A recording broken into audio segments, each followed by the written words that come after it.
Hi everyone, welcome back to our channel. मेरा नाम है Bharti and I am your NEET counselling expert and a biology educator as well. और आप लोगों के लिए ये वीडियो बहुत ज़्यादा इंपॉर्टेंट है क्योंकि आपके नीट 2026 एग्जाम में बचे हुए हैं केवल 1.5 महीना। और उन 1.5 महीनों में आपके पास एक स्कोर होना चाहिए, एक दिमाग में कि यार मेरे को इतना एटलीस्ट स्कोर करना है जिसके वजह से मैं एक गवर्नमेंट मेडिकल कॉलेज तक पहुंच सकता हूं। बट पॉइंट मैं आपको ना एक एक करके समझाऊंगी, पूरी एनालिसिस के साथ बताने वाली हूं, तो इस वीडियो को बहुत अच्छे से देखना क्योंकि कुछ भी विदाउट एनी ऑफिशियल डेटा नहीं हो रहा है। ये सारा ऑफिशियल डेटा के साथ एनालिसिस आपके सामने लेके आई हूं एंड लेट्स गेट स्टार्टेड। सबसे पहले मैं आपको 2025 में किस रैंक पे कॉलेज अलॉट हुए हैं बच्चे को, स्टार्टिंग पहला बच्चा कौन सा था, उसकी क्या रैंक थी, और लास्ट जो एडमिशन हुआ है वो किस रैंक पे हुआ है, यानी कि ओपनिंग और क्लोजिंग कट ऑफ के बारे में बता देती हूँ। अब जब मैं बात करती हूँ ओपन कैटेगरी की, जनरल कैटेगरी की, तो इस पर्टिकुलर अगर आप देखोगे तो 49th रैंक से स्टार्ट हुआ था और 27,332 रैंक पर ये क्लोज हुई है आपकी जनरल कैटेगरी। ठीक है। OBC category started at 209 rank पे स्टार्ट हुई थी एंड 27,421 पे ये क्लोज हुआ है। वहीं पर ईडब्ल्यूएस कैटेगरी 266 रैंक पे स्टार्ट होकर 30,921 पे क्लोज हुआ है। एससी कैटेगरी 745 रैंक से स्टार्ट होकर 1,39,123 पे क्लोज हुआ है and ST category close eight 1,64,804। ये सारी की सारी राउंड 5 तक की कट ऑफ है क्योंकि आपकी काउंसलिंग में 5 राउंड होते हैं और अगर सीट बच जाती है तो छठा राउंड भी होता है। अब इंपॉर्टेंट फैक्टर क्या है? इंपॉर्टेंट फैक्टर ये है कि बेटा जी, अगर मैं आपको बोलूं कि यार हर साल नीट में अगर मैं एडमिशन की बात करती हूं तो वो आपकी रैंक के बेसिस पे ही होता है।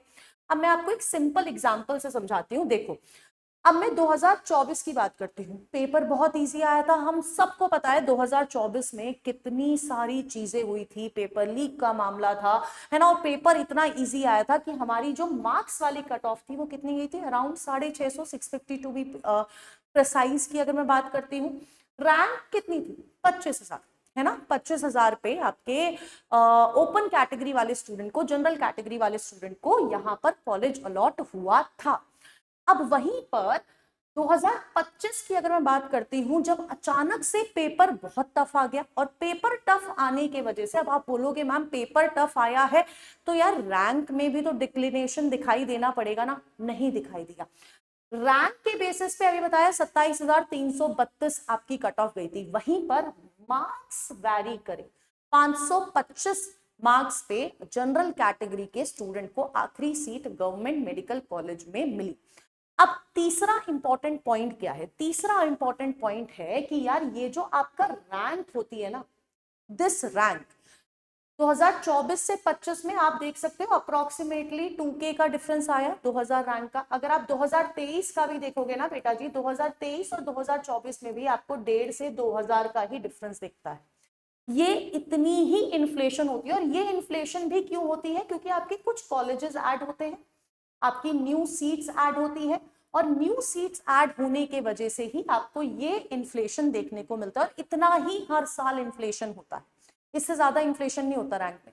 बट आपके मार्क्स जो है बेटा जी हमेशा वैरी करेंगे। अब आप पूछोगे मैम जब मार्क्स वैरी ही करने हैं तो क्या सेफ स्कोर हुआ? तो मैं आपको बताती हूँ। देखो, इस साल का पेपर कैसा था?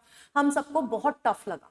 टफ क्यों लगा? क्योंकि हमें ऐसे पेपर की आदत नहीं गई थी। तो हमारा जो कट ऑफ बनी सेफ, अगर मैं मार्क्स के बेसिस से बात करती हूँ तो यार 525 बनी for a general category student और 425 अराउंड आपकी एसटी कैटेगरी की बनी। अब अगर इसी लेवल का भी पेपर आता है, सेम लेवल का पेपर अगर आपका 2026 में आता है, क्योंकि पेपर के डिफिकल्टी लेवल पे आपके मार्क्स वैरी करते हैं, मार्क्स वाली कट ऑफ वैरी करती है। तो अगर आपका सेम डिफिकल्टी लेवल का पेपर आता है तो इस साल बच्चे प्रिपेयर्ड हैं उस लेवल के पेपर के लिए, तो क्या इस साल 525 जाएगी? नहीं जाएगी। इट वुड बी अराउंड 550 अगर सेम डिफिकल्टी लेवल आया। अगर इससे भी डिफिकल्ट पेपर आया, मतलब मान लो कि यार अज्यूम कर लेते हैं इससे भी डिफिकल्टी लेवल का पेपर आया, तो आप मान सकते हो कि आपकी जो कट ऑफ है इससे कम हो जाएगी, यानी कि जितनी शायद इस साल आई है उतना ही मार्क्स वैरी कर रहा हो। और अगर पेपर इजी आया तो आपकी कट ऑफ फिर से 600 तक भी पहुंच सकती है। तो आपके पेपर के डिफिकल्टी लेवल पर ही आपका स्कोर डिपेंड करता है। तो मैं आपको ये बोल रही हूँ, जब आप अपनी पूरी तैयारी कर रहे हो, ये 1-1.5 महीना जो आपका बचा है, इस पॉइंट ऑफ टाइम पर आपका जो भी स्कोर आ रहा है, आपको मैक्स स्कोर, आपके दिमाग में ये नहीं होना चाहिए लास्ट ईयर 500-2500 मिल गया था, इस साल भी मिल जाएगा। ये आपके दिमाग में बिल्कुल भी नहीं होना चाहिए, क्योंकि काउंसलिंग बेटा जी बहुत डिफरेंट तरीके से वर्क करती है। ये जो रैंक के बेसिस पे आपको कॉलेजेस मिलते हैं, ये बहुत डिफरेंट तरीके से वर्क करते हैं, और ये आपको आपके दिमाग में बैठाना पड़ेगा। अब इंपॉर्टेंट पार्ट ये है कि इस पर्टिकुलर चैनल पे आपको काउंसलिंग नीट से रिलेटेड हर एक अपडेट आपको इसी चैनल पे मिलने वाली है। तो इस चैनल को पहले तो सब्सक्राइब कर लो, मेंटर बॉक्स आपका .ai वाला जो चैनल है, वाईटी चैनल, उसको सब्सक्राइब कर लो। इसके बाद आपकी नीट काउंसलिंग से रिलेटेड बहुत सारे फॉर्म्स भरने होते हैं, उन सारे फॉर्म्स रिलेटेड अपडेट भी आपको इसी चैनल में मिलेगी। प्लस आप इस टेलीग्राम चैनल को सब्सक्राइब करके रख लो, विच इज t.me/mentorbox001। आप जैसे ही सब्सक्राइब कर लोगे, इधर पर भी अपडेट्स आएंगे, इस वाईटी चैनल पे भी अपडेट्स आएंगे। एंड सबसे इंपॉर्टेंट चीज, अगर आपको काउंसलिंग से रिलेटेड कोई भी डाउट है, XYZ, ये मत सोचो कि छोटा मोटा कैसा भी डाउट है, हमने एक गूगल फॉर्म को अटैच किया है इन द डिस्क्रिप्शन बॉक्स, जाओ वो खोलो, अपना डाउट वहां पर लिखिए, और डाउट लिखने के बाद हमारी टीम आपको रीच आउट करेगी। और इंपॉर्टेंट चीज है, अगर आप चाहते हो कि आपको यार मैम इस बारे में बता दो, काउंसलिंग के इस हिस्से के बारे में बता दो, तो आप लोगों के बोलने से हर एक वीडियो आपको इस चैनल पे मिलेगी। तो आप कमेंट बॉक्स में जरूर बता के जाना कि नेक्स्ट वीडियो आपको किस पर्टिकुलर चीज के बारे में चाहिए। Till then, tata bye bye, take care and all the best.